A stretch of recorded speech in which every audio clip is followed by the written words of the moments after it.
Hello and welcome to Saturday Morning Cartoons, the weekly podcast that revisits, reviews, and ridicules some of the world's weirdest animated series. Coming to you from inside the battle van, I'll be your host, Dave Drumbore. Joining me as always, he's only got 2 arms, but we love him anyway, my co-host, Sean Paul Ellis. How's it going tonight, sir? David, I'm doing well, buddy. How about yourself? I'm doing really well. I'm very excited to talk about tonight's episode and series. I'm also very excited to have a returning guest here with us. He actually studied arachnophobia at San Francisco City College, so we have an expert on the panel tonight, the one and only Evan Valentine. Welcome back. Hey, thank you. Thank you for having me back. Everything that you just said is totally true. Yeah. I got my graduate degree in arachnophobia from whatever school you just said. Yeah. That is definitely the fact. That's the fact. It's the fact of the podcast. Guys, also, if everybody's not aware, Evan just finished a level 101 improv class. So way to yes and the shit out of that one, Evan. Always say yes. That's what I've learned. Yes. It's such Never say no. Yes. Just yes and then and it. Yes and. So yes, good and. job. Yes, and this is the show. Man. So we've got 2-armed Sean. We've got Spider Guy Evan. And we've got me in a battle van. So obviously we're talking Spider-Man the animated series, right? Yes, we are. Yeah, we are. I'm very excited about this one. This is one that we will it's a big one, but we didn't really have any plans to do like any kind of milestone episodes or anything for this one. So I think it was 5 seasons. So we might dip in and out of this series over the over the next year or whatever, and just maybe come back to a few more episodes. But this one in particular, we really had to talk about, and we'll get into that in a second, but I want to go through the history of this show so you actually know what we're talking about first. So let me just roll through that. So like I said, Spider-Man, also known as Spider-Man the Animated Series, American animated television series featuring the Marvel comic superhero, you guessed it, Spider-Man. What? Yeah. It wasn't, no big twist. All about Spider-Man. No M. Night Shyamalan twist at the very end. M. Night Shyamalan Spider-Man is a thing to be seen, though. Oh, nah, he'd ruin yeah, it. he'd fuck it up. Just like Avatar. Yeah, don't even bring it up.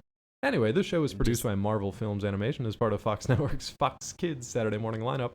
Written by John Semper Jr., animated by Tokyo Movie Shinsha, with Korean studios. I don't even know if that was English. I apologize for whatever that just was. This series began airing on Fox November of 1994. Like I said, it ran for 5 seasons, total of 65 episodes, and finished up in 1998. I think this one, I don't have any syndication details on it right now, but I think this one was in syndication for a little bit, or maybe still is. Sean, do you have any idea? If it was still running after 98, do you remember watching it? Evan, maybe?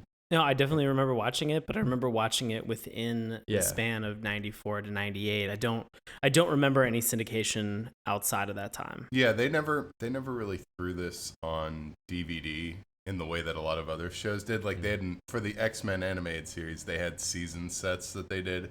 But for the Spider-Man one, it was just kind of a hodgepodge of different, releases and DVDs and stuff, like Spider-Man Venom and Spider-Man Daredevil and stuff like that. But they never had the big season sets or anything. I don't think it's really it's not even on any of the streaming services or anything. Well, now it's on Hulu. I actually found it's on Hulu. It's on Hulu now. 65 episodes on Hulu, which was pretty cool. Yeah. So you can watch it. And they've actually got that one. I think they've destroy a week of your life. Yeah, for real. They've got that, and I think they've got this Spider-Man. Is it Ultimate Spider-Man? I think so. Ultimate Spider-Man or Spider-Man Unlimited? It's probably Unlimited. There's a huge... Yeah. Hey, don't know anything about comics over here. That's why we have Evan. Huge fucking difference. Evan just stabbed me in the ribs if you couldn't... Don't you ever make that mistake again. This is my livelihood, Dave. Yeah, so it's Spider-Man, the one that you said, the one that I'm not going to Spider-Man Unlimited, where that one. He goes onto a planet of Animen, which are a number of animal men. Sounds sexy. That Kraven the Hunter is there? No, he does appear. How is he not there? It's like an entire planet from does men animals to him to hunt. Does a lion hunt without its mane? Well, that's the question we're going to answer tonight, my friend. Dog-ear that. We're going to continue to come back to that 1,000 times. A million times. A million as times. Many times as necessary. Hey, we're going to break from tradition a little bit. We're not going to tell you what this series is about. Actually, maybe I'll let Sean do it. Sean, do you want to do it? Oh, yeah, sure. It's Spider-Man. It's 100% Spider-Man. There it is. Thank you very much. Series synopsis from Sean. all it is. It is just Spider-Man through and through. Now, It's funny when you see the commercials for the original cartoon. Yeah. The title card would just come up and it would be like, "It's fucking Spider-Man!" Yeah. And then like children would start Nerds. crying and they'd get really like scared and they would be like, "Toughen up, everybody!" And like that would just be that was their marketing pitch. Punisher just came in and he was like, "Toughen the fuck up, kids." Don't call your parent. Oh, hi, how's it going? Me and your son, we were having a great time. You like Spider-Man? Thomas Jane is just smashing a bottle off of your head, and you're just like, "Whoa, I'm watching it now. Yeah. I'm 100% But that invested." V-chip went both ways, so they could always see when the parents showed up, too. They could actually watch you through your television set. I don't know if you knew that when you were a kid. Oh, Yeah, it's that's pretty why I fucked up. had a V-chip. I thought I was doing cool stuff, so I wanted to be seen. Yeah. Yeah, Sean was doing great stuff if you could find the archive. I was doing interesting stuff. So the series obviously doesn't need a whole lot of going over.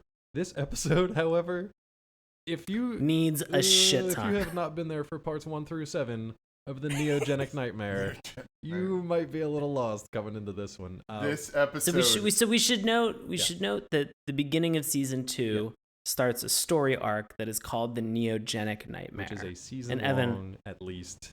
Story yes. arc. And so Evan, you began to kind of talk about this briefly before we started the show, but this was like a thing that this show did, was it had like large, grandiose, like 10-12 episode arcs that you really needed to watch from the beginning. Yeah, it's well, the first season was kind of its own thing. It didn't really have an overarching plot, but then it came. I think Neogenic Nightmare was the second one, and then following that there was Sins of the Father, and then there was Secret Wars, where Spider-Man went onto the alien planet and he led the rest of the I remember that. superheroes against a bunch of villains that were on a different planet and everything, and then he like bounced around the multiverse and all that crap, and so Yeah, they really took him out of New York quite a bit as the seasons went on. Pretty interesting, and they rolled a bunch of other. It wasn't like Wolverine in a couple episodes. Yeah, they had an X-Men crossover with the X-Men animated show. They didn't have an episode that took place in the X-Men animated show, but they did have one in the Spider-Man show where they just kind of showed up and they fought a mutant. And just picked on a mutant. That's it. Hobgoblin was there. Mark Hamill. They bullied Hobgoblin. Yeah, I remember watching the show though. So let's talk about that for a second before we get into this episode and this season. But I want to know your guys' kind of memories from watching this. Was this kind of like your prototypical Saturday morning cartoon show, Sean? This was an anchor show for me. I remember watching this often. Now I don't remember some of the episodes that you guys were talking about, or Evan with the crossover and with sort of leading them off planet to fight people, but I remember a sizable amount of this show, and I remember really enjoying it. So I'm glad that we had a chance to recap some of this craziness. This one's nuts. Yeah. No, but Evan, what about you? Was this show that you remember watching? It was kind of like a lot of kids like X-Men, the animated series was at the top of the heap, and this kind of, I think this started about a season or two into when X-Men was still running, and it kind of like led into that. I ate it up. I think a lot of people, like a lot of kids, were talking about it at the time. Looking back on it, word on the playground was the word on the playground was Spider-Man's the shit, and everybody's like, "Who's the White Ranger?" That was another. It was Tommy. It was Tommy. No spoilers on this show. Nobody knew. It's been 20 years. It's not a spoiler. You're just behind. So you were saying Kids at the Water Fountain. This was a water fountain show. They were talking about Spider-Man and his adventures and how he fought. It actually appeared a couple times on primetime. Fox had played it a couple episodes on primetime in a similar vein as Batman, the animated series. And X-Men, they did that whole, there was a whole sequence where they did X-Men in a primetime. Yeah, that was that one where they had Lady Deathstrike on it and all that stuff. Yuriko. Yuriko, Yuriko? Oh, I don't know. Yeah. One of those names is the name of Lady Deathstrike, for those who are listening. But there were a lot of Spider-Man was a really cool show in terms of just like the overarching plot lines, the depth that they gave to all the characters. Yeah. There were some issues when it came to censorship in general. Yeah, this was interesting, especially with the episode that we'll talk about tonight. But Evan, brought all this up. So if you want to touch on it now, then we can do specifics as we go through the episode. It was a time when parents were I don't necessarily know if it was the parents, but I think the creators and the producers at Fox were very wary of what they were putting in their cartoons. And Spider-Man, the animated series, it had a lot of like rules, and you can find this like on the Wikipedia page or one of the websites, where it's like Spider-Man wasn't allowed to punch people. And if he punched someone, you couldn't really show him doing it. You couldn't have breaking glass. You couldn't have scary language. You know, like Spider-Man's big villain team is like the Sinister Six. Right. Sinister sounded too scary. Too sinister, yeah. So they called them the Insidious Six moving forward into the show because that's apparently less threatening to the kids. I think it's just a somewhat bigger word, so more kids didn't know what the fuck it meant, and more parents probably didn't know what it meant either. That's weird. Yeah, and they both spawned horror franchises, so isn't that fun? That's a fun tidbit. And all the kids, in order to rebel against their parents, went to see Sinister. That's right. And we're just flicking and off Sinister their 2 coming out this weekend. Hey. But censorship was kind of a big issue when it came to Spider-Man in general. And we'll talk about that a bit more when we get to those points. Yeah. I think for some of these cartoons, this is always the idea that I have is that I know that these are kids' cartoons and it was oriented and focused specifically for us as, 10, 12, 13, 12, 14-year-olds, and when we were watching it, and it always annoyed me, and Evan, I know that you've brought up X-Men, the animated series, there are these like multiple times where Wolverine is like brandishing his claws and then nobody's getting stabbed. Nobody. I was like, that seems like That's a multiple missed trips to the opportunity. like that's a bunch of tetanus shots. Like that should be an easy fix. Maybe he was and they just never clunking did. him with the back of his claws, though. Maybe he was just bonking him on the head. But aren't those sharp too? I don't know. Are the backs sharp? It depends on the artist's Yeah, I interpretations of what the claws look like. Ooh, this is a spin-off episode, on the everyone. spot. Wolverine's claws, the geometry of adamantium claws. That's true, because if you watch the live action, the Hugh Jackman one, when they come out of in between his knuckles, which always bothered me too, isn't it like a diamond because it splits his skin both ways? It kind of goes like that, but then in the cartoons, it's kind of at an angle, and it's on the top, and it's like they're just like ice picks, sort of that can't stab anyone because of standards and practices. He brandishes the claws and then he kicks someone into like a big box and then or he something, just growls a lot. Gene! Yeah, that's pretty much. And then he did punch Scott in the face, though, in one episode, didn't he? Tell Cyclops I made him a convertible. That's right. Oh my god. I think there's an episode where he just punches Scott in the face, or at least knocks him out of the way. He punches him a whole ton of times. So and that's like, okay. That's okay. Scott's dead. Scott's a dick. Man. Oh god. All right. Let's So no, bring it back that's around. really. Yeah. Yeah. So let's get into this, but I want to note how many times nobody gets punched, injured, or hurt. Yeah, it's weird. I kind of want to watch it again now. And then see. Yeah. Because there's actually one part where him as the man spider, he cocks his fist back, and he hits Punisher, but one of his 6 giant fists, furry black fists, and he cocks his fist back, and then he fires it at the Punisher, and the Punisher flies back, but they never see the connection. Yeah. Mm-hmm.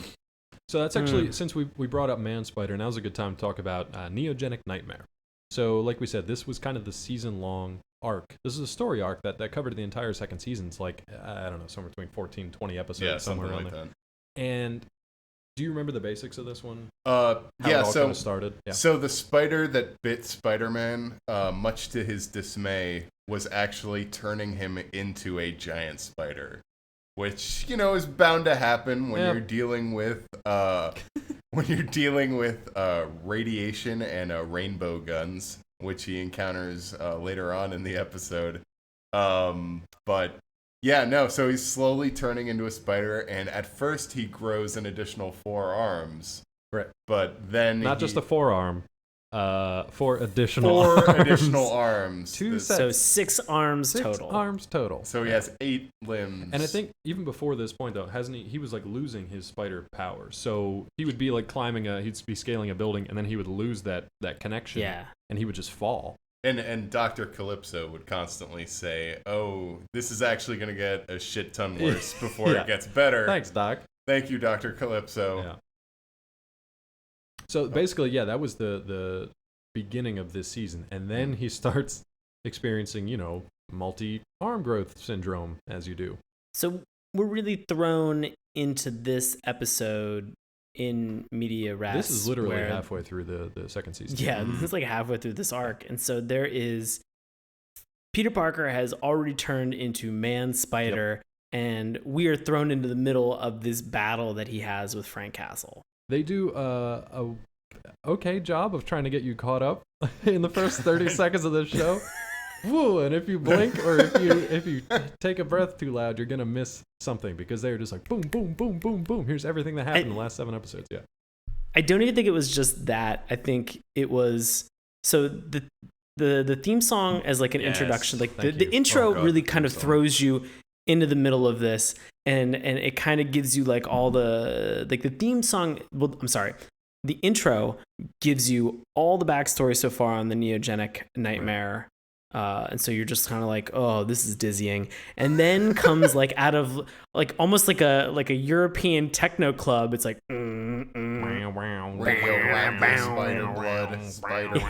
spider blood. Yeah, and it's just the same thing over and over and over again. And then there's like this cool little like guitar riff in the back, like it's awesome. Yeah, I loved it. It's nuts. And I remember loving it when I watched it. I remember in college having Dave watch it with me and just whisper that into his ear. That's how I knew he was going to nail it, as he just did. Yeah. And so, but it was just, it's funny because that whole theme is just like a cavalcade of every possible character that they can have that is just jammed in there. Evan, you mentioned it was pretty much everybody from the Sinister Six or the Insidious Six. Mm-hmm. There's Craven, there's Punisher. There's just so many people the that Lizard, end up coming. Morbius, Kingpin, Hobgoblin, right. Just everybody you can think of. Everybody in existence. It's Venom, both of the goblins. Yeah, Venom definitely. Carnage, I think, pops up at some point too. Which like, it's crazy. We give the live action movies shit all the time for cramming so many freaking villains in there. But guess what, man? It worked for the cartoons. This episode has at least 2 of them on screen, and then an additional one that's... There's 18,000 things going on. There's a lot going on. There's at least 3 kind of villains that all pop up at different states, different times. And everybody seems cool with it because you know who the real... because to go back into the actual episode, do you know who the real winner is in terms of screen time? Microchip. No, Flash we were getting close. Getting Flash Thompson. Deborah the scientist. I was gonna say Frank Castle's battle van. Oh, Frank the true star of the episode. R.I.P. Battle van. This van was spoken to out of all the characters in this entire episode, had more continuous dialogue aimed at a fucking van than anything else. And it's the only one that had a complete story arc because, spoiler alert, it blows up at the end, and that's the only time I had an emotional response to the show. I gasped. Oh, battle audibly. van, yeah. Audibly, I gasped. I was like, he like falls off a fucking cliff and rolls over. His doors fly apart. He's like, he's got the like sprawled out wheel kind of thing going on, but it's still there. It's like still hanging in there, man. And then it just blows up. I'm like, oh, battle van. That's and the Punisher's battle van can do anything. Yeah. Anything at all, because he, at the beginning of the episode when he's fighting the big man spider, right, he says to the battle van, initiate program TZ9845 or something around those lines, which was a program. I wrote it down. Oh, you wrote it down? Oh, nice. I wrote it down verbatim because the first time that I was watching this and it went through, my immediate thought was, he's doing a whole lot of talking and a whole lot of not getting the fuck out of there right now. I love how he's cool, calm, and collected the entire time. He does Bullshit. not. His voice does not change one iota. Battle van. when he just goes, like, Frank Castle is just, so Punisher is just crouched down, and he just goes, battle van, key on my location, escape code 81452. And I'm like, just run. Just run away. Don't you get it? That was the escape code that he had programmed specifically for the case if he were to fight Spider-Man. Man-Spider. Had he transformed into a giant tarantula. This guy knows. He was on Arachnophobia, top of his PhD, shit. San Francisco City College. You can't run from a man-spider. You can only flee in a battle van. It was just amazing because the second he gets into the battle van, he's still like in the back of it. Now, mind you, his arms are bound. Open He's door. Yes. Yeah. So his arms are bound, like Sean said, which means he can't work the door handle. He can't drive. Yeah, No, so he can't drive. anyway. So he jumps into the back of this van, and it's just this is what's killing me. This is what was killing me, is that you are watching these things occur, and he is just narrating exactly what's happening. He's like, battle van, ignition, battle van, gas, battle van. I'm just like, oh my God, just why can't there be like, how about you just initiate escape code GTFO? Because like just right now and just leave. Just leave. everything You know, everything he does has to go into the war journal. That's what That's true. why he's constantly narrating, because he has to listen to this all again in the coming years when he's still Well, I love the relives his fact. I glory love the days. fact that this guy is like a murderous, mercenary with a chip on his shoulder, but he's also OCD when it comes to keeping notes. Well, look, I will say this, though, and I love this about the Punisher, at least in this cartoon. He may have failed in that first fight against Man-Spider, of which there are many. There are many skirmishes against Man-Spider, at least 4 different instances in this one. But the next time that he goes up against him, it's planned, and he uses his war journal or whatever, his recon. his battle van. His battle van, well, that definitely. But he uses his recon as a way to negate the things that the Man-Spider can do. So he's like, you're spitting venom? Okay, I got this shield. He's like, my glue gun wasn't strong enough to hold you down the last time. This time it's much stronger. So this is No, why I I got do Gorilla this. Glue. He's tactical. Yeah, I like that. Well, and in the tactical part about this was amazing that they are up on top of a building, and the battle van is clearly down in the street, as battle vans usually do. And so That's where you park it. Battle van parking. Right. That's what rockets him out of the roof. That was great. Yeah. So he's up on top of the roof, and he's getting ready to fight Man-Spider, and so he calls up Battle Van to shoot his glue gun up, and he goes, adjust for wind. I was like, oh my Just God. for win. Is it Moonshot? I think it was called the Moonshot. I roll for days. Just for win. Right before he had fought Man-Spider, he was talking with his overweight compatriot Microchip. We got to talk about this. And Microchip was like, hey, shouldn't we go after Man-Spider now? And he goes, nah, we need a couple hours at least to put all this together. And let him get some beauty rest. He's gonna need it. He's gonna need because of the tracker that I put on his leg. I don't want to track him at night. I'm gonna let it wait until it's the day, and then I'm gonna find him. And you're just like, he's probably killing a lot of people in the meantime. Everybody's just getting murdered. Not to. Also, the other thing that like did not map for me in this whole, and Evan, maybe you can help me fill in this gap here, is that the Punisher is assisted by, in the cartoon, this guy named Microchip, which is his R&D department. Yeah. And he helps him get guns and all that stuff. Yes. There is more going on here, guys. There is more going on here. I hope there is. I hope there's a good, strong romance. Oh, it's strong. They probably need It it. is steroidal. They've both been through some shit, so I'm assuming that love from both ends, it can be very tender and beautiful. And so they're in this moment where where Microchip has said, like, you know, do we want to go after Man-Spider right now? And Punisher's like, yep, like, we're gonna get through, and we've got like a couple hours of prep to be able to do this. In the meantime, he's pulling out and putting the guns together. They're already assembled. And then he looks over at Microchip. He's like, you got my anti-corrosive shield? He's like, yep, check right here. I'm like, Shit's done. Just then roll. you're fucking Just go, doing it. roll. And, like, It's time to go. You just checked the box on that entire list, buddy. Guys, it's time to get It wasn't out. all on screen. There's a lot written between the lines here. Frank Castle, Microchip need a little R&R.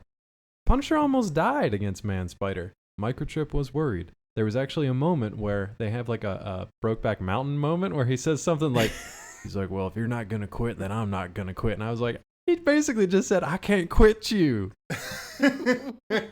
These two guys love each other. When did Brokeback Mountain come out? This is clearly before Yeah, it Brokeback came out Mountain. Brokeback Mountain was inspired by this episode of Spider-Man Spider-Man. and the loving relationship between a Microchip and his Punisher. We've been doing this since Nam, Frank. That's right. Oh, well, I want to say one of my favorite lines. Oh, I've got a ton. I've got a favorite line I was thinking. But yeah, go ahead. Yeah. A guffaw that came from me from Punisher is when he is driving away in the battle van, and Microchip is just like, is everything all right, Frank? And he goes, what happened? He goes, I looked the devil square in the eyes. Blinked. And I blinked. That was great. Oh my god, yes, that was so good. There are a lot of There are a lot times of that good we will ones, watch Oh, there's these so shows, much in this episode. and we will lament at the fact that somebody wrote garbage dialogue and got paid for it. In this moment, I was like, yeah, that guy cashed a fucking check. Like, By the way, good for you. Did that line come before or after the police chief was getting a perfect drawing of the Man-Spider from a victim who had seen sketch. a perfect sketch of what the Man-Spider It was before. Look. before. Here is what the suspect, who was just some guy who saw Man-Spider burst out of a chemical storage shed that was on fire in the middle of the night in a lightning storm. He was big. He was big. He's like a monster, and he had 6 arms. Oh, is this the person you saw? Perfect sketch. Shaded. Has the depth. It has the tattered Spider-Man costume hanging from his neck. It was perfect. And then the chief is just like, put out an APB Evan is getting on so Spider-Man. fired up in this. I feel like Evan is so fired Oh up my at this God. point. I It's just love like, this I want to be a episode, sketch It artist. was a beautiful. How are we it not was a finding every beautiful criminal? sketch. It was But- a beautiful sketch. Could I say what my favorite line is? Because I think it happens right after. Of course. Is the Yeah. newscaster Yes. who goes, there's been an explosion.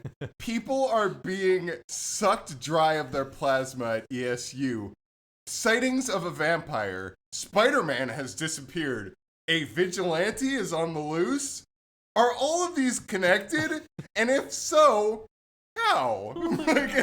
Tune in at 11 when we have our special report.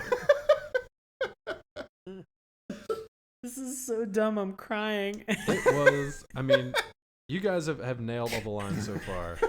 There are more coming up because we have not even talked about. Yeah, what you got? I just feel like 75% of this show is just saying exactly what is happening currently or what Everything just is- happened 3 seconds ago. And there's 18 million things happening, It's and so everybody's fast. talking about it. It The literally, time management is insane. Dude, this everybody can learn from this. it literally opens up with, okay, so we've got the rundown of what happened on the previous episode. Cut to the intro and the theme song. And then cut to, again, immediately picking up from the end of the previous episode, Punisher and Man-Spider going at it. Punisher basically getting his ass handed to him and just being able to escape out of there in Battle Van. There's a weird cut that happens in the middle of there for no reason. I couldn't imagine actually watching that like with commercial breaks. You've got your intro, you've got your theme song, and then you've got 5 seconds of battle, and it cuts to commercial, and then it comes back, and it's just like they just keep battling. It's just a weird cut. But the rest of the episode is just constant battle or flashback or weird delivery of exposition or Deborah the scientist getting accosted by freak monsters. Or there's so much stuff that goes on in this show. I don't even know where to go next. We haven't even talked about Craven yet. We're 2 minutes in. This is like 2 minutes into 2 the minutes episode. into the show. There's one thing there's one in this hodgepodge of a show that you forgot to mention is that MJ is looking 90s style sexy. 90s as Fine. She is wearing non-complimentary colors through and through in that wardrobe. She's got a yellow sweater. She's got a goldenrod sweater. Blue Mom jeans. Shirt. Red boots. And bright ass red hair. She's wearing the most unflattering outfit that But to the point that there was one other redheaded woman it's incredible. in New York who looked exactly like Mary Jane, and that is who Man-Spider decided to eventually attack. I love his like Beauty and the Beast kind of like weird Hulk moments where he kind of remembers. Yeah, he kind of like he's like, oh, I remember that this Flash Thompson guy was okay. I'm glad he didn't remember the times where Flash was a complete asshole because he probably would have ripped him in half. Oh yeah. But so he's like, Flash is fine. He's like, Mary Jane, I totally love. I love red hair, so that's a thing I got going for me. And then apparently just really hates. Fuck, Morbius. We didn't even talk about Morbius. Oh, Morbius, either. We haven't even gotten to yet. He's no Craven, no Morbius. Which one do you want to handle first? All right, let's dig into Craven because I think because Craven is as essential to this episode as the Punisher and Craven is. For me, when we were deciding which episode to watch, Craven was the reason that I wanted to watch this episode. There's a lot of stuff in the news lately about trophy hunters and Cecil the Lion. Oh boy! So then I was like, "Hey, let's speaking of trophy hunters, let's watch an episode with Craven." Who's the guy who wears a lion on his chest? He actually wears Cecil the Lion's head as his ceremony. His eyes are peering out from at his enemies. As his nipples. He's got lion-eyed nipples. But yeah. Well, so Dave, I asked Evan, set this. Yeah, go ahead. Oh no. Yeah, so you asked Evan. I said to Evan, I was like, Evan, we're gonna have you on. We're gonna talk Spider-Man. I want to watch something with Kraven the Hunter. He immediately was just like, oh, there's an episode where Punisher and Craven team up to hunt Spider-Man as the Man-Spider, and Morbius is also there sucking plasma out of people. Yeah, I was like, yeah, that's the one we're gonna watch. Sold. 100% sold. So yeah, Duel of the Hunters. So obviously, Punisher gets his ass kicked the first time around. He goes home, makes love to Microchip. They gear up for the next time. That's what happened, guys. That's what happens. It's between the pages, between sheets, between virile, muscular nom men, veterans. And then Punisher goes back out to take down Man-Spider, and he's doing pretty well until he gets a little bit of interference from Sergei Kravenov, otherwise known as Craven the Hunter. Let's talk about him. How are we introduced to Craven in this episode? We are introduced to Craven, who he gets off of an airplane in New York City. Right. And he wearing a trench coat, leans which is down weird. With nothing underneath the just trench wearing coat. just a full-on nudist. Oh, yeah. I don't know how long that flight was, but he's keeping it breezy and just relaxing. And so he gets off. What is it? Does he take like his finger and like swipe it like on the ground? No, that's later. He just sniffs the air. He just smells. New York City. Yeah, but he doesn't say it like he enjoys it. He's like, New York. Like derisive. Like he is not. He is not a fan. Dr. Calypso goes to hug him, and she instantly goes into why he's there. Doesn't say like, it's so good to see you. How's it been? How's motherland? Great trip. Shit's fucked. Yeah, like put on your lion. It was that chest. There was actually 2 seconds where before he did the sniff test to New York, where I knew what characters were in this episode. Yeah. But there was 2 seconds where I was like, "Who is this guy?" Hold on a minute. Is Tony Stark in this episode? It looks exactly like Tony Stark, like a more jacked Tony. Like is Tony Stark in this episode? He's got the goatee, like what? He's on a private jet. What's going on here? I didn't quite get it. Like and then I was like, oh, it's Craven. Okay, it's cool. Well, don't it's just worry, everybody because they quickly every clarify. rich playboy in it takes every rich playboy in the Marvel Cinematic Universe looks almost identical to me for some reason. Well, but then so like Evan was saying, when he meets up with his honey Calypso / Dr. Mariah Crawford, right? She basically comes up and she's like, "Oh, hey, thanks for showing up. Spider-Man's a man-spider. We've got vigilantes running around the city. I need to jab Spider-Man with this untested serum, turn him back into a regular, super-powered Spider-Man human thing. I'm gonna need your help finding him." Now, if that was you pitching it to me, I would have been like, "I'm jet lagged. Yeah, I'm gonna need at least. I'm gonna need to like lay down for like something." How about Wednesdays? Well, but not Wednesday Craven. Good for you. Not Craven, because even though he is no longer blessed with the super strength of a scientific madman, that is a direct quote, by the way, he is able to hunt, and like no big deal. He just shows up to hunt. At which point, I mean, are you going to hunt in a trench coat, guys? You gonna wear a trench coat to hunt? Nah. What are you gonna go full on naked? Well, that. Oh, no. Or okay, Sean's naked. Evan, what are you wearing? I'm gonna wear a vest with lion eyes on it. Yeah, your ceremonial and then, lion spiked vest. belt with like zebra pants. Yeah, zebra pants. To really blend into the environment. Yeah, the urban cityscape. No one's ever gonna see me At the payphone. wearing your Zubaz pants. Who's ever gonna see me in the shadows? It's amazing. Oh my god. That brings us up to the point where, okay, so Punisher is taking down Man Spider. He's doing pretty well. And then Craven fucks his spot up. He just shows up on a rooftop.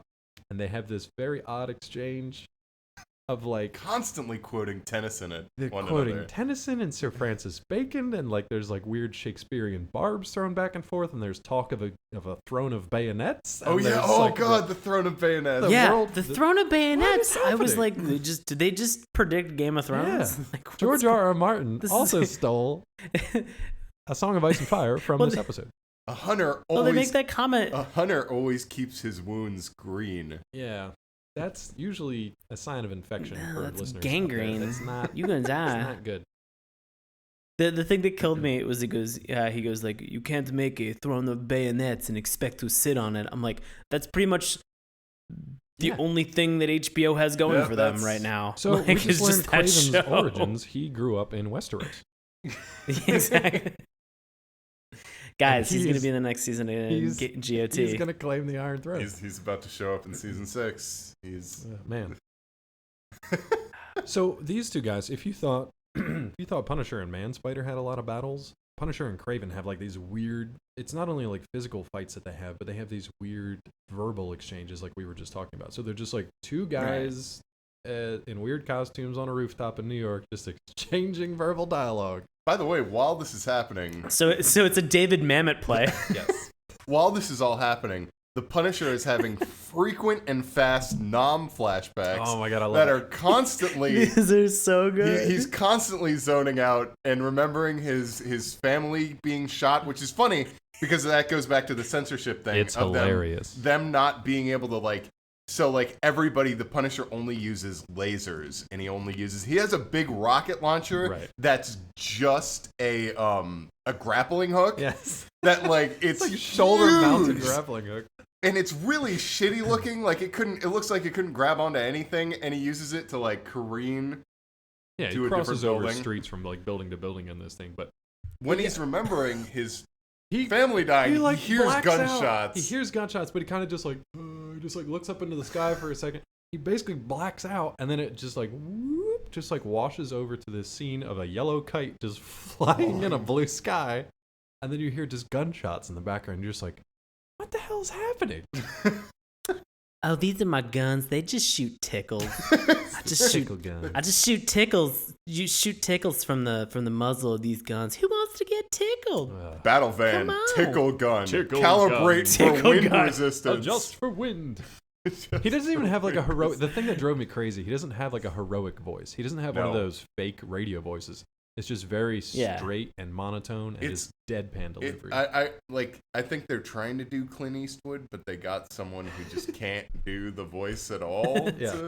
So Clint Eastwood's son. Yeah, Clint. Just Clint Eastwood. Just Poor Clint Scott. Eastwood. Poor Scott Eastwood. Oh, he's in Suicide Squad. He is. Yeah, as military guy number 3. What are you gonna do? All right. So where are we now? Is it Morbius time? Can we talk about Morbius? Let's do Morbius. We're talking about censorship here. So now Evan brought up a really good point that I had no clue. Like I knew about the guns and the blood and the violence and things like that. Evan brings up an even better point, thanks to our friend Morbius. So why don't you introduce Morbius, what he's doing in this episode, and then why he is the way he is on this show? For those who don't know the origin of Michael Morbius, Michael Morbius was a college student along with Peter Parker who had done an experiment with vampire bats in order to cure himself of a disease that he had gotten from his small European village that was transferred by vampire bats. So he had used the rainbow gun in order to change his DNA in the show, and it turned him into Morbius, the living vampire. But because of censorship, even though he has fangs, and we're constantly shown them, He has on the palms of his hand octopus suckers, which gives him his much needed plasma. Only plasma. Which inconveniences his victims for several hours. It's essentially the same feeling you get when you go to donate blood. Yeah, that's pretty much it. You They're get inconvenienced a Coke and a cookie and you're good to go. for a little bit of time, but everybody's really pissed off about it. Like, everybody's like he can't inconvenience his girlfriend, Felicia Hardy, as he stares at her creepily through the window. I mean, I would. That was... Wait, guys, that's not how romance works. You don't just stare at women for hours on end? Well, don't you guys have suckers from across the street in your battle van? palms of your hands? Oh, from the battle van, yeah. In your battle van? You have to do all that stuff. Sucker palms in battle van is what I got from that conversation. And I'm right there with you guys. But so... You're tracking this the entire time, Dave. Thanks. Good. So Michael Morbius in the show has these things on his hands that he uses to get plasma from victims because, God forbid, they say blood. Right. Because kids will freak out. You can shout radioactive spider blood 50 oh my times God, in I the totally intro. forgot. They can say radioactive spider blood a million times in the intro, but they can't say blood when they have the vampire. Not when the kids are watching. Yeah. Dave, thank you. I wrote that as a note. I was so confused. I was like, wait, were they having like a branding issue with blood where they were just like, oh, I must drink plasma? I'm like, all right, I get it. Like, you're drinking blood. Like, any kid should have been able, like, any kid above the age of 8 should have been able to be like, yeah, I'm connecting the dots. I'm not an idiot. He's like, a vampire. Come on, let's do this. Like, a vampire. Yeah, he's got like, vampire bat nose thing going on. He's got like pig nose. He's got like a weird pig nose. And so just, but it was so strange that like they couldn't call it blood, that they had to continue to call it plasma.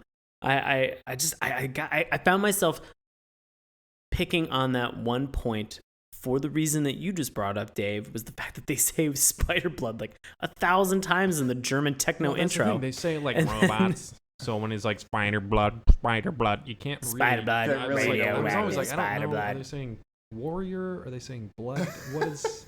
Do you think that they snuck in? They were like, spider come. They just snuck it right under the door. 100%. Radioactive spider jizz. You're like, that brings up an interesting point. I know we're running a little short on time, so I didn't want to bring this up just yet, but I've always thought of Spider-Man as sort of like an adolescent coming-of-age story, and this particular episode shows the horrific side of an adolescent transformation. There's hair everywhere where there wasn't hair before. You're just spraying jizz everywhere, all throughout the subterranean New York City, which is, that was my youth. So I felt like I was very... I felt like this episode was written about me. Because the man spider goes back to ESU, right? And Deborah sees him. Oh, Deborah, my favorite person from this episode. Deborah goes out to Flash Thompson. There's 18,000 things happening. There's so much. And we just talked about Morbius. Thompson. Just real quick. We talked about Morbius. Zero reason for him to be in this episode. No. He's in the whole neogenic nightmare thing, and he's got an important point there. Zero reason to be in this episode, other than to like just suck plasma from people and accost Deborah the science girl. Because Flash Thompson pushes Deborah into the bookcase, killing her instantly. She should have been dead. As it falls on top of her. Deborah! And Morbius rips off his shirt and then like slams his sucker palm onto Flash Thompson's forearm, which is way more disturbing than him so much homoerotic stuff in this. There's Microchip and Punisher doing their thing. Bear Love. Punisher. There's Craven getting Punisher. There's Flash and Morbius. Morbius on Flash. Pretty much the only there's Aunt May on Mary Jane, which maybe we'll talk about. There's a lot of weird stuff going on in this episode. Morbius is only the half. There's a lot of sexy duos. A lot of sexy duos. I know you mentioned that we are short on time, but I think we're coming up now to the point where we've had so many interactions. Like, we're coming towards sort of the finale of this episode, right? So we've got Punisher, we've got Craven. They at this point they're not working together. They're still very antagonistic of each other. So they're both hunting Man Spider, and they do it in two very different ways. Craven is doing it by taking a bunch of his hair out of the glue and smelling it and that's all he needs. What were you gonna say there, Sean? No, I'm just like I am, and he comes across Punisher, who's been captured by Man Spider, and he manages to, he's like he cuts him free, and then he's just like, I think us working together would be rather fortuitous, and you're just like, all right, cool, classic team up, let's go. Good, because I'm on board with this. 5 minutes left in this episode, so we should probably deal with it. I mean. You have to think that these writers, were just like, look, guys, we got like 12 episodes for this arc, so if not more, so let's just go for the gold, however long we want. Like, I feel like this is one of those shows where like things could just end very open ended, as I'm sure they did, like at the very end of an episode, and you just be like, well, it's just going to carry you to the next. It entices you to keep going. And you're just like, I get it, that's fun. But this one was actually kind of interesting because they sort of encapsulated a bunch of stuff towards the very end. Which I thought was kind of cool. So, we have Craven and we have Punisher kind of squaring off against Man Spider. Down in his kind of lair that he's created. Yeah. I love, can I just say that moment where, so Craven, obviously these guys have had a run-in. They may have had some sexual feelings that they did not get to, work out. Yeah. They've got Explore them later. They've got some animosity towards each other, but they're working together to take down Man Spider, right? So Craven cuts Punisher free, like Sean said. And then immediately Punisher just grabs this. Was it a camera? Was it Parker's camera? Oh yeah, it was the camera. Because I thought for a second he was grabbing a gun, but no, it was just the camera. He wanted to grab it. It was just Parker's camera. He's Craven like, what's this freaks camera? Out. So Punisher just grabs this camera. Craven's like, you must not touch the web. Don't shake the web. At which point, this is like the one of very few moments in this episode where there was a lull in the intensity, and it lasts for roughly 3 seconds because as soon as he vibrates that web, fucking Man Spider comes just balls to the wall, just swinging down from the rafters, getting web deep on him. 3 of these guys just start fighting with each other. So the good thing is that when Craven and Punisher team up, they can actually they can meet the challenge that Man Spider presents to them. They sort of subdue him. Which, again, leads to some kind of, conflict between the two. So, basically, Punisher hits him with, this weird stun grenade. Doesn't he? No, he uses an electric gun. That's what it was. Wasn't it an electric? I don't know what it was. Oh, and it was an electric gun, and then he pulls out the grenade. He pulls the grenade out. And it's just like, do not hurt him! So, up until this point, Craven has been working with Dr. Crawford because they want to stun Man Spider so they can revert him back to regular Spider-Man status. This is so fucking complicated. It's so much more than it needs to be. So Craven is working with If you are listening to this episode and you're like, what the fuck is happening? It's cool. By the way, don't worry, baby. We'll feed you. This episode is like 15 minutes long when you take into consideration the opening, all the time spent talking to Battle Band, and the credits, and the Battle Band, and the Battle Band, and the Battle Band long of your life, and it's frenetic and crazy. So at this point, Punisher has Man Spider basically knocked out. Craven is like, okay, good, let's wheel the doctor. Well, not wheel, just bring the doctor in here. She can inject him, bring him back to normal. Punisher's like, fuck that. Craven says, like Evan mentioned, he's like, don't hurt him. He's like, I'm not gonna hurt him. I'm gonna disintegrate him. He's like, there won't be any nerve endings left to feel pain. Which at that point you're like, you can't punch a guy, you can't shoot a guy. Yeah, but it's totally cool. You can disintegrate his nerve endings to the. So before we can do that, Crawford comes rushing in out of the shadows. Why she was creeping around? She was there. Yeah, she was there. This was a really beautiful moment. Yeah, sort of. Mm-hmm. Like this was a really unique moment. Then I will rephrase for this episode is that Calypso, Dr. Crawford, attempts to appeal to the Punisher with empathy.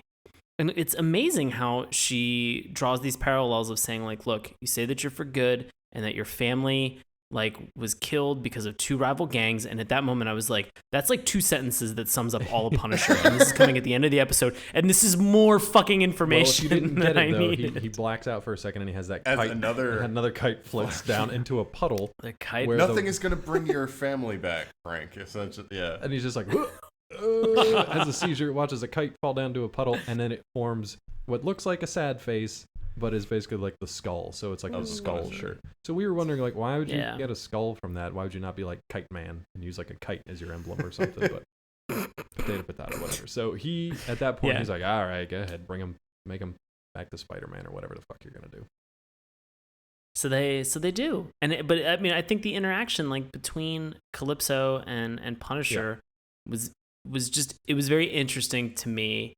The fact that Calypso just really appeals to his human side, not his vengeful, just his rage, completely. Yeah, exactly. And so she appeals to the other end of that spectrum and is like, look, you say that you're good and you say that you're trying to save people and do a better job at cleaning up these streets. And look, this guy is a good guy.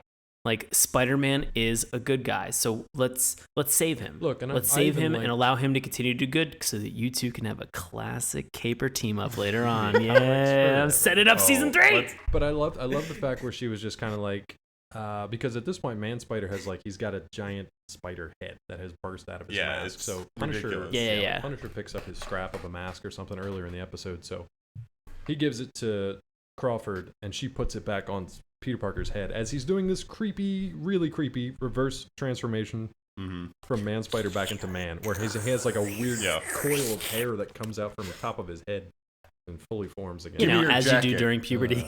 So she throws his creepy crotch sweat trench coat over Spider-Man, and then they put the mask back on him. So of course, now at this point, Peter Parker has spent the last, roughly 15 minutes as like a crazy beast without really any recollection of what he's been doing. The first thing he's presented with is the skull symbol on Punisher's chest. Oh no, that's not. Wasn't that the first thing? No. So what he sees is Craven, Dr. Crawford, and the Punisher all creepily smiling at him. He's like, oh fuck, I just got raped. And that's essentially. He's like, I am feeling real sore and violated. This is I don't know what happened.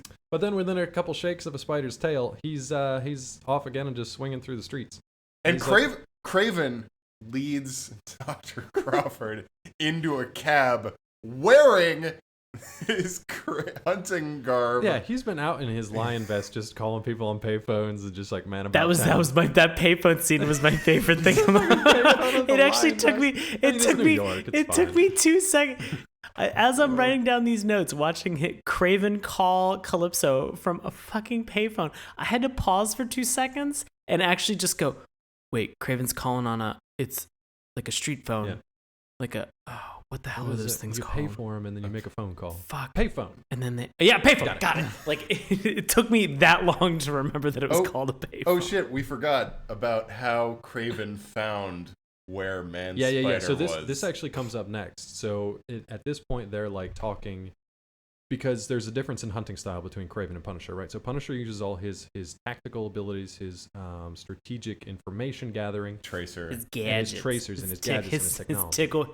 His tickle bullets. But Craven is more of a primal kind of sensory hunter. So at some point, he just picks up Man Spider's web and he kind of does a little sensory test on it, and he deduces from what is ridiculous information where Man Spider's and where is he, Dave? Well, so I'll tell. Hold on, listeners. I will tell you what Craven found in this web, and I'll see if you can tell me where he would be hiding out. So he had the web. There was gravel caught in the web for some reason. I don't know why there's gravel caught in the web when it's shooting out of Man Spider, but whatever. He's got kidney stones. It's fine. He's got gravel in the web, and there is like a hint of what appears to be gunpowder or an explosive element at some point. That's all you got to go on, and you're in New York. I would have said like a construction site. Yeah, pretty much anything except the basement of the World Trade Center. He's like, picked up his web, and there's gravel with a hint of gunpowder from that explosion many years ago. And he's like, oh yeah, totally makes sense. Never would have guessed it. And then, which is probably the most disturbing and unexpected part of this episode, as Punisher and Craven find themselves developing a new friendship as hunters and possibly more. Is it more. unexpected though? It's expected. You see it's it kind of.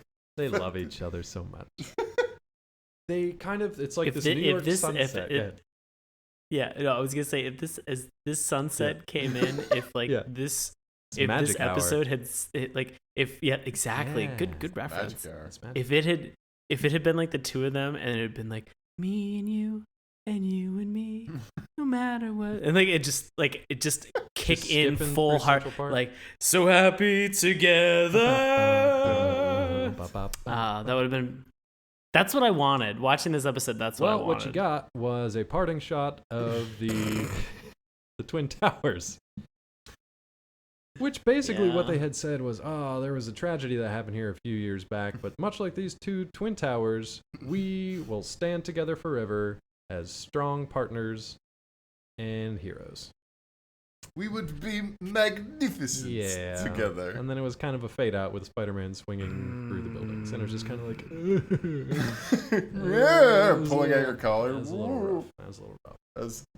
Any final moments, any final thoughts, things that we missed from this episode? I've got one or two real quick ones, but Evan, do you have anything? We totally forgot. We totally didn't even mention that there was a Harry Osborn. Harry showed Osborn up was one of the at other another cameo appearance. Yeah, Aunt May was. There's so much in this episode. Aunt May was it's creeping. I can't believe that it's so difficult to cover what is essentially a 15-minute. That's that's the crazy thing about it. For everything from the police sketch till Deborah the scientist. I mean, this is an insane episode. Deborah the scientist goading Flash Thompson to get back into that.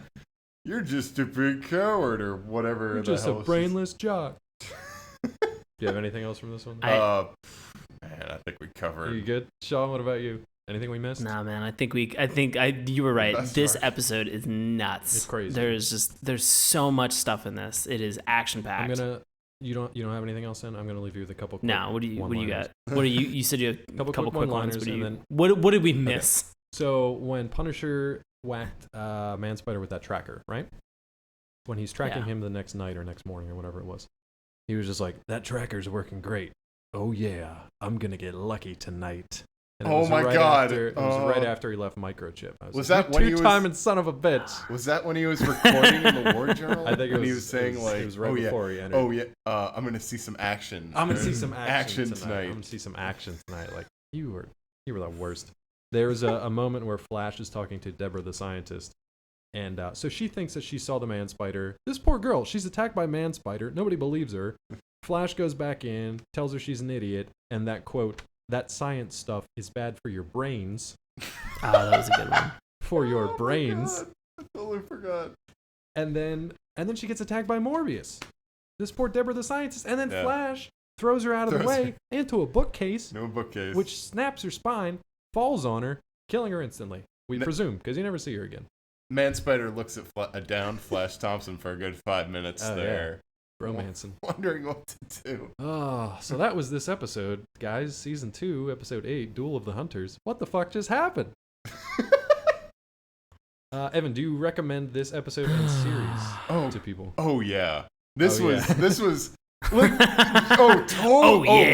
totally. Kool-Aid Man just burst through my wall. I don't think I've ever seen a show that had so much stuff that was packed into, like, if you blink, you'll miss something. It's just funny to watch this this old Spider-Man show where all this stuff is happening, censored as it may be, with its overarching plot and everything. I mean, as kids, you were able to appreciate it on one level, and now that we're all adults, we can appreciate it on an entirely different level. Yeah. So that's a yes from Evan. Sean, what about you? Yeah, definitely. This show's nuts. I watching this, I was like, I want to go back and I want to watch the first episode of this Neogenic Nightmare. But I think instead what I'm going to do is continue watching with the next episode because Blade makes an appearance. And I can't wait for some Blade. So you've got the living vampire and then the Daywalker. Mm-hmm. That should be interesting. Should be interesting. Yeah. I'm going to recommend this one too. Dave, what about you? I'm recommending this one. Great. Because this is nuts. We talked about the whole thing. We didn't even exhaust it, but it's just one episode out of 65, which is completely insane. I'd really like to come back and maybe just visit this series at random at some point in the future. But this is a good time to actually bring up really quick the reboot. So there is a new Spider-Man movie coming out in, I believe, 2017 with Tom Holland starring as the title character. He will actually be introduced in Captain America Civil War, so if you guys go to see that in, I believe, May of next year, you will see Tom Holland as Spider-Man, probably in like a tag scene at the end or something simple. So, do you think we need that reboot? That's the question. Do we need another Spider-Man movie after we've had 5 in the last 12 years? Evan. Well, in order to bring him into the Marvel Cinematic Universe, and they've gone on record saying that they're not going to do the origin story again. They want him to be high school age. Right. This is from the way I see it, this is their big plan to kind of replace the big guns of Robert Downey Jr., Exactly. Chris Evans, and Chris Hemsworth. They're To gonna have go a with kid youth. who's 19 years old now, who in 10 years will be 29 years old and can still be Spider-Man moving forward. So yeah, I would say it's good. I think I'm excited to see how they move forward with it, because Amazing Spider-Man 2 was really bad. It was a rough watch. So we'll see what they do. Hopefully they bring in Kraven the Hunter. I would love it. You know, if I were to cast Craven the Hunter. Oh, boy. No, this is a serious one. Actually, like if I were to cast Craven the Hunter, I would cast him as Hannibal. Mads Mikkelsen is Craven the Hunter. Would be a good Craven the Hunter. Mads Mikkelsen going after a 19-year-old kid. Go read, if you want a really good Craven the Hunter story, go read Craven's Last Hunt. It's the darkest Spider-Man story of all time. Now, isn't that one that the Sony producer was actually buying It was. a copy of that, and that's why there's rumors started that Craven is going to be in this next one. We haven't seen him in a live-action movie yet, so I think that'd be kind of cool. But hopefully the Punisher, played by John Barenthal, can reenact this entire... Dude, I hope, Bernie, if you're listening, I really hope... I hope that you watch this episode. All the pieces are in place. And you just make this character your own. Just this character, though. Don't do your own thing. I don't want to see your own thing. I want you to do this version of the Punisher. This version with your battle band. No, I think he's going to do great. Yeah. Sean, what about you? Are you excited for the reboot, or is it just something that's not even on your radar, really? No, I mean, I am. And I think I'm excited because anything that's going to offer some potential for bringing some of these other characters into the big screen. Yeah. I think it's exciting. And I mean, we've had so many Spider-Man movies. This will be number 6. 6. This will be number 6. So I'm cool. I'm cool for a 6. I'm interested. I'm watching. Yeah, I'll be there. And everybody will. I mean, people can bitch and moan about it now, but people will be out there to see it. I didn't see the second one, Amazing Spider-Man 2 in theaters. I caught it recently, and man, that is a tough watch. That's even rough. when you don't have to pay for it. That is a tough one. Yeah, I did the exact same thing. Yeah, it's tough. Allison was in the other room, and I was just like, she's like, "What are you doing?" I'm like, "I've been watching Amazing Spider-Man 2 for 40 minutes, and literally nothing has happened. There have been 2 conversations, and nothing else happened." But anyway, what a sour way to end. Talking about the wonderful Elsa Keene, of course, from Collider.com. Yeah. Hello. All right, we're going to move it on to our conclusion here. So we've already recommended this one. We're looking forward to the reboot. Let's talk about some personal stuff. Not that personal, guys. Come on. Evan, what do you have coming up next couple weeks you'd like our listeners to know about? Anything going on? But Evan, get real personal. Get real dark and personal. I think we'd make a magnificent team moving forward on a throne of bayonets. Coming up, if you're in the Atlanta area and you're listening, coming up on August 20th, I'll be performing at the Highland Ballroom Inn at Schlitz and Giggles, which is a good show that has started. It's a bi-weekly show. I'll be doing a showcase there. Also, be sure to read my stuff. Sean, that one caught Sean off guard. He's cracking up. Be sure to read my stuff on Collider.com. If you feel like it, I've made you laugh during this podcast, check out my comedy album, currently available on iTunes and Amazon. Evan Valentine, that's what you get for being different. And Evan actually does a really good job over at Collider too. I'll give him a side reference plug. Thank you, buddy. He just got us all caught up on all the new faces and characters that are coming to the CW that and was rough. CBS. You did a good job, though, man. Oh, thank you. Good. Yeah. So somebody's got to tell you who Baron Blitzkrieg is. I was like, who the fuck is Reactron? So if you guys are wondering who is coming to the DC television shows this year, with the exception of Gotham, because no one gives a shit. No one gives a and they make people up anyway. Guys, but Gotham Season 2 is Rise of the Villains. How can you... Did they seriously? Did they make people up? Like characters and stuff? Straight up. Really? Straight up made people up. Or just pulled somebody that was Fish Mooney is not a canon character. Well, even we'll get into it for another day. But yeah, Evan did a good job writing up a recap of, I believe it's 9 new characters that will be added to the Arrow, the Flash, Legends of Tomorrow, and Supergirl. So head on over to Collider and check that out. But before I reinforce that plug with my own, Sean, what do you have going on for the people out there? You can catch some stuff at Washington Improv Theater. There's going to be some shows towards the end of the month for a segment that they do for 2 weeks. That's like a Thursday, Friday, and a Saturday. It's called Improv-a-Palooza. So if you wanted to ever see a show that was based around a throne of bayonets, like Game of Thrones, or we'll Spider-Man. be doing weird genre, or Spider-Man, we'll be doing weird genre-themed stuff that entire time. So that is going to be August the 20th, the 21st, the 22nd, the 27th, the 28th, and the 29th. Wow. And so there's just so much fun stuff to come and check out and see. So yeah, please give that a look. And then I want to also mention that, and this like snuck up on me in a way that like I didn't even realize that this was going to happen. But I produce a improv festival. It's called the District Improv Festival. That's in DC, and so there is going to be a bunch of stuff that's coming up, and that is September 9th to the 13th. And so we have, I believe it's roughly 30 different troops from DC as well as all across the United States, including Canada this year. That's awesome. It's international. Some friends of ours, and so they are. All these people are descending to DC for between September 9th and 13th, and you can find tickets. And I believe it's districtimprov.org. Very cool. For more information. We will have all that information up on our webpage with the show notes for this episode when it goes live. As for me... And hey, Dave, what are you up to, bud? Hey, thanks. What are you up to? Nobody ever asked you. I want to know what are you up to. You always ask me, so that's not entirely true, but I do. Cool, all right, let's wrap up this episode. Yeah.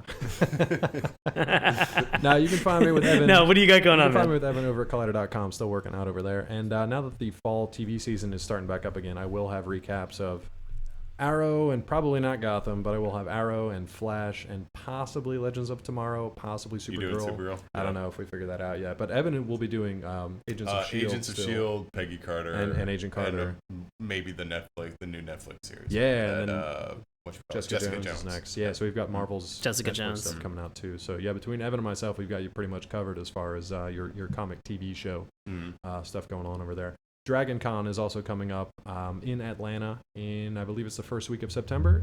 I will hopefully be talking to the cast of Arrow and The Flash there, whoever decides to show up. I know Stephen Amell is going to be there, Katie Cassidy, John Barrowman, David Ramsey is supposed to be there. So Arrow should have a pretty good showing. If you guys are interested or want to ask some questions or just want to know how it goes, shoot me an email. If you're interested in finding out more about our show here at Saturday Morning Cartoons, feel free to check us out on our webpage, SaturdayMorningCartoons.com. Remember, that is morning with a U. If you want to follow us on Twitter, we are at MorningTunes. Check out Sean's handiwork over on our Tumblr page, SaturdayMorningCartoons.tumblr.com.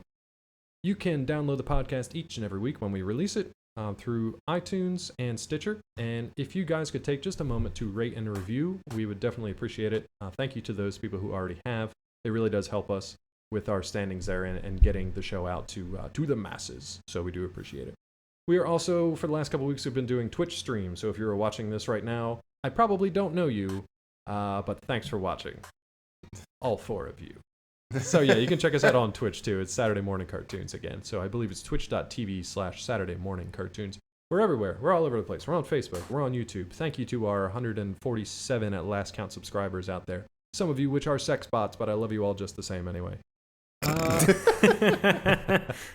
No, we really do appreciate it. It's cool when I get to see it. I get to post a new episode, then I get to see how well it does, and I get to see that people are actually checking it out. I know Sean feels the same way. He loves, kind of checking the counter for downloads and plays and getting feedback. And guys, we love your feedback. If you want to send us a note to suggest a show, let us know how we're doing, things that you want to change, things that you like, let us know. SaturdayMorningCartoons@gmail.com or any of the above mentioned social media access points. That's all I got. Sean, anything else for this episode before we web spin away? No, bud. This is great. Thank you so much, Evan, for coming back on. It was great. I think last time always a fantastic time. I wanna say, I believe last time you were on, we did Skeleton Warriors. Skeleton Warriors. So it's good to have you back for that's not terrible. Is great to be exactly. So great, cool. Well, that's been Saturday Morning Cartoons. This is Dave, Sean, and Evan signing off. Thank you for listening, and we will see you next time.